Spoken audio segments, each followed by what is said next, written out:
Bismillahirrahmanirrahim. Bila berbicara, bicaralah dengan niat yang baik. Bila diam, diamlah dengan niat yang baik. Tidak mengawali perbuatan dengan niat sama saja dengan tidak berbuat. Engkau berdosa ketika berbicara atau diam, bila bicaramu dan diammu tidak disertai dengan niat yang baik. Tanpa niat baik, bicaramu dan diammu tidak sesuai dengan sunnah Rasulullah sallallahu alaihi wasallam. Para ulama yang mengetahui syariat dan hakikat Islam adalah dokter agama yang dapat mengobati luka rohani.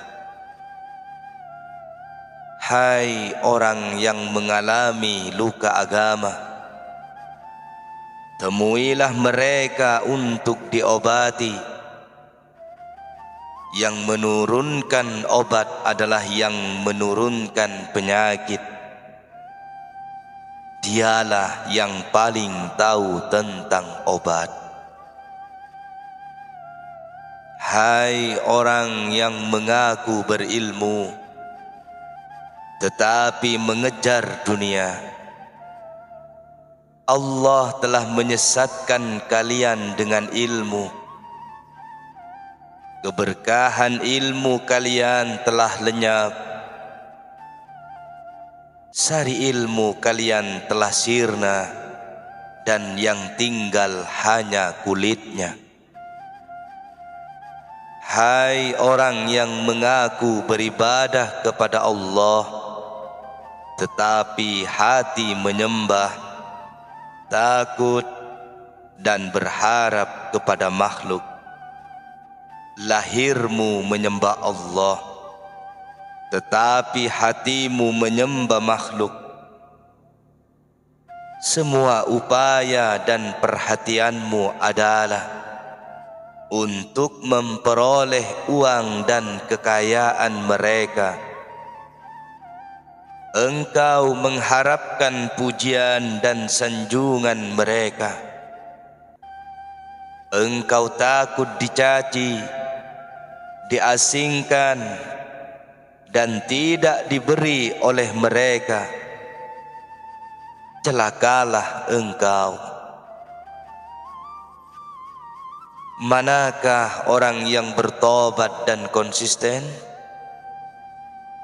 Manakah orang yang malu kepada Tuhannya dan selalu bersamanya dalam kondisi apapun? Manakah orang yang selalu menjaga diri dari hal haram, baik dalam kesendirian maupun keramaian? Manakah orang yang senantiasa menundukkan pandangan mata kepala dan pandangan mata hati? Bersihkanlah hatimu dengan memakan hanya yang halal. Dengan begitu, engkau akan mengenal Tuhanmu. Bersihkanlah makanan, pakaian, dan hatimu. Dengan begitu, engkau menjadi sufi. Kata tasawuf terambil dari kata sofa, atau bersih atau jernih. Hai sufi, seorang sufi sejati membersihkan hatinya dari selain Allah.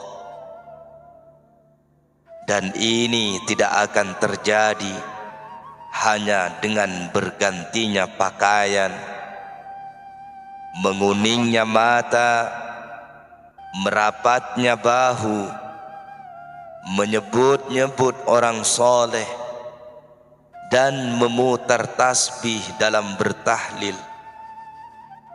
Akan tetapi ini akan tercapai dengan tulus mencari kebenaran,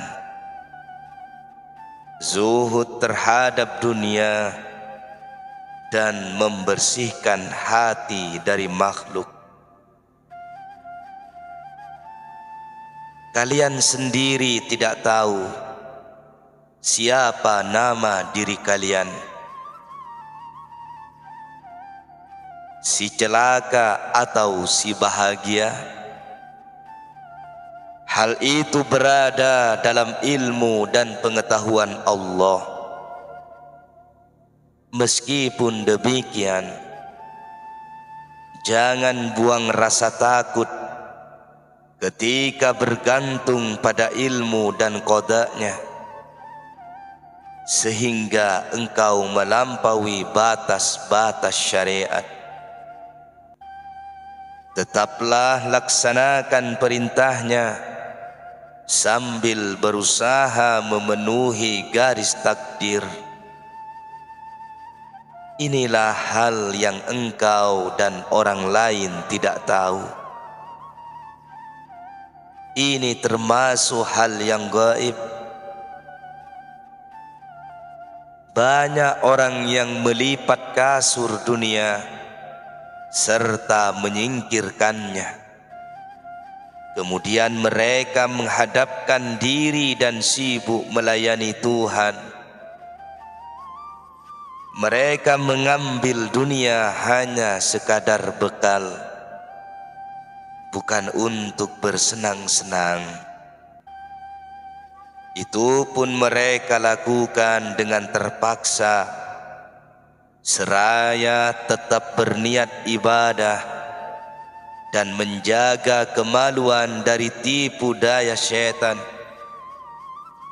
Selain itu, perbuatan mereka dilakukan menurut perintah Allah dan sunnah Rasulnya.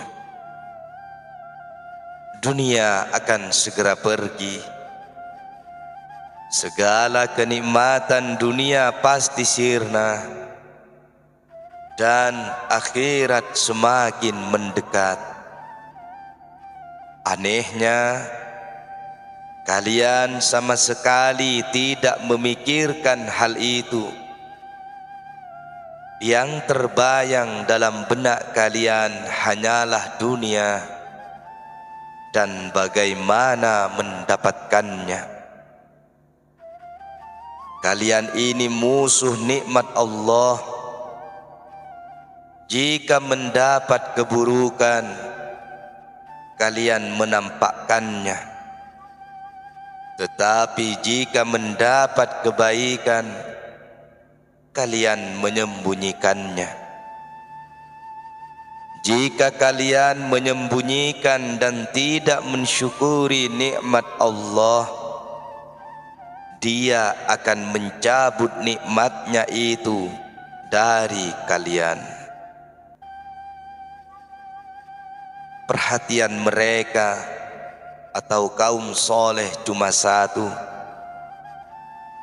Mereka mengeluarkan segala sesuatu dari hati dan hanya menyimpan satu dalam hati. Mereka membersihkan ibadah dari sifat riya, munafik, dan sum'ah atau ingin didengar orang lain. Mereka betul-betul menghamba kepada Tuhan, bukan kepada yang lain. Orang-orang yang mengetahui dan mengenal Allah itu benar-benar mengamalkan tauhid rububiyah dan ubudiyah. Mereka beribadah semata-mata karena menjalankan perintahnya, demi cinta kepadanya bukan karena hal lain. Engkau beribadah kepada Allah, tetapi sayang ibadahmu itu tanpa ilmu. Engkau berzuhud terhadap dan mengambil dunia pun tanpa ilmu. Itu semua justru menjadi sekat di balik sekat dan menimbulkan kebencian di balik kebencian Allah Subhanahu wa ta'ala. Engkau tidak dapat membedakan antara baik dan buruk. Engkau tidak dapat membedakan antara hak dan kewajiban. Engkau pun tidak dapat membedakan antara kawan dan lawan. Semua itu karena kebodohanmu tentang hukum Allah Azza wa Jalla dan keenggananmu belajar kepada guru ilmu dan amal yang dapat menuntunmu kepada Allah Subhanahu wa ta'ala. Bila menghadapi kebodohan dan luapan hawa nafsu orang bodoh, sebaiknya engkau diam dan bersabar. Namun, jika mereka melakukan maksiat kepada Allah Azza wa Jalla, engkau tidak boleh diam. Sebab diam terhadap maksiat adalah haram. Ketika itu, bicara menjadi ibadah dan diam berarti dosa. Bila mampu melakukan amar ma'ruf nahi mungkar, lakukanlah. Masukilah segera pintu kebaikan yang sudah dibuka di hadapanmu. Keramaian dunia ini bagaikan keramaian pasar. Dalam sekejap, pasar menjadi sepi dan tak ada seorang pun. Saat malam tiba, orang-orang pulang dari pasar ke rumah masing-masing. Pastikanlah bahwa kalian tidak berjual beli di pasar itu kecuali atas barang yang berguna bagi kalian kelak di pasar akhirat. Dan barang yang laku di pasar akhirat adalah tauhid, yaitu keikhlasan beramal karena Allah Azza wa Jalla. Itulah barang yang laku di sana. Tetapi sayang kalian hanya punya sedikit.